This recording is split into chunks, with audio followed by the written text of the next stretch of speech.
Okay. Cool. Let's just start with a bit of a jam, shall we? Okay. Blues and A again, I like it.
Nice ending on a major 7. I love ending on major 7.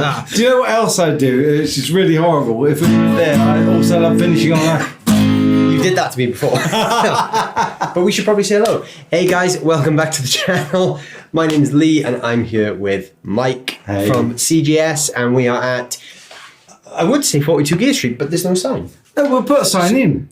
We'll put a sign in. Right so here. we are somewhere in Germany that might be 42 Gear Street 3, or it might just be a random post office in the middle of rural Germany. Absolutely. But somehow we've acquired 2 Ibanez acoustics and an Engel stack, which we're not using, but it is there, just for reference. and the Line 6 spoilers. Yeah. But what we're looking at, as you probably guessed from the intro jam, is these really cool acoustics from Ibanez. So we've been just messing around with these for the last few days, just chilling out in the tent, and we thought, let's come in the room and do something. So there's also another video of us jamming with these on Mike's channel, so that will be linked below, so go check that out as well. So these are, I guess they're quite new to the Ibanez catalogue from what Dan was telling us. They're sort of high-end, but they're made in China. So they're handmade in China in a factory that Ibanez sort of played a part in setting up, which is really cool. Yeah. So I guess they sort of set the place up, told everyone how they wanted things done, and these are the output. So I think this model I'm holding, which is the AE410, is, I think it's around the £2,000 mark. Around that area. They're between 2 and 3 grand. So they're quite highly spec'd. They've all come with like a 3-point pickup system, which you can blend on the side, which is really cool. They're sort of geared more towards like percussive players. Yeah. But, you know, if you're a session player or someone who just needs an acoustic and can do a ton of stuff, it's really cool.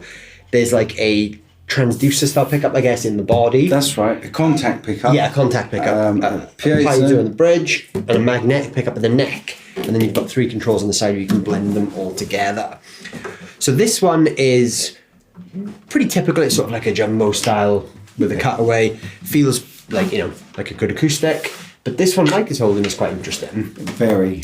So this is the PA300E. So if you know the percussive player John Gom, Ibanez do a very high-end signature model for John. And this is like a production version of that guitar.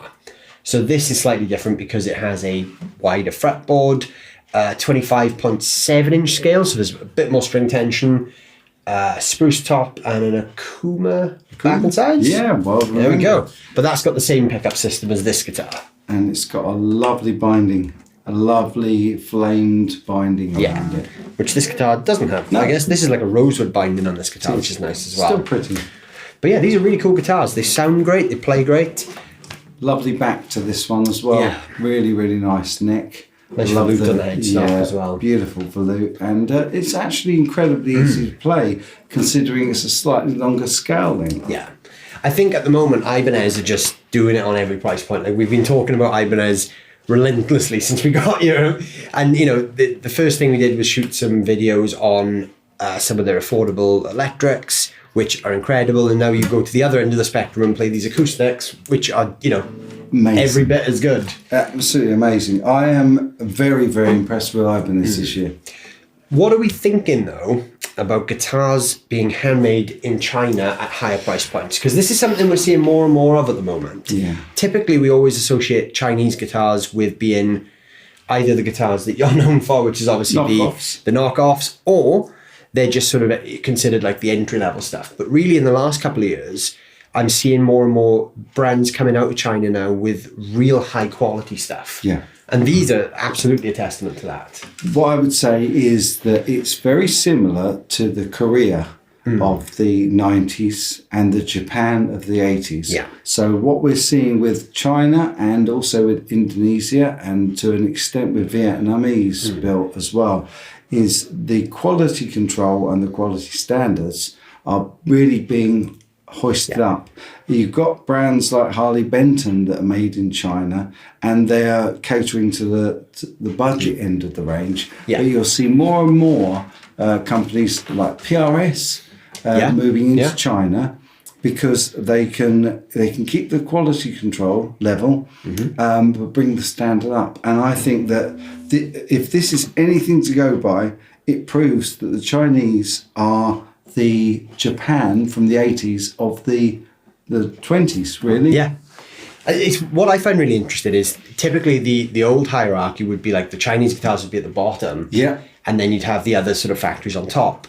But obviously talking about Ibanez, the new electrics we've shot videos on this week are Indonesian made. Amazing. And those are entry level prices. Yeah. And then these $2,000 plus acoustics are Chinese made. Exactly. So it kind of does flip the whole, what we perceived as the hierarchy of guitar factories on its head a little bit. So I think we're sort of seeing an end to the old school of, you know, Chinese guitars are the cheap ones. And I think these guitars are definitely starting to prove that now. I should no longer be a Chinese guitar skeptic. There's nothing to be skeptical about anymore. Listen, no. The quality standard has dramatically improved.